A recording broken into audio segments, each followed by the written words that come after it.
Forensic আধিকারিকরা যান, নমুনা সংগ্রহ করেন। গুলির খোল পাওয়া গিয়েছে ঠিক ঘটনাস্থল থেকে 60 মিটারের মধ্যে। পরপর গুলি চলেছে 10 রাউন্ড। 3টি গুলি লাগে চন্দ্রনাথের বুকে, পেটে, কোমরে, ঝাঁঝরা করে দেওয়া হয় তাকে। বুদ্ধদেব বেরা তার গাড়ির চালক, সেও গুলিবিদ্ধ। 3টি গুলি লাগে তার। অস্ত্রোপচার চলছে বাইপাসের ধারে বেসরকারি হাসপাতালে।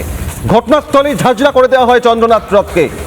আর তারপর তাকে যখন নিয়ে যাওয়া হয় মধ্যমগ্রামে বেসরকারি হাসপাতালে, চিকিৎসকরা মৃত বলে দাঁড়ান। বছর ধরে গুন্ডারাজ চলেছে, সেই গুন্ডা বদমাশরা এখনও একটা নির্দিষ্ট দলের কার্যকর্তা হিসেবে কাজ করছে এবং তারা হজম করতে পারছে না ভারতীয় জনতা পার্টির জিতটা।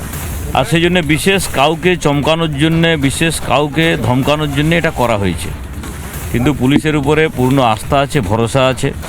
কালকেই পুলিশ ডিজি ঘটনাস্থলে পৌঁছেছেন, হাসপাতালে পৌঁছেছেন এবং তিনি তদন্ত করছেন।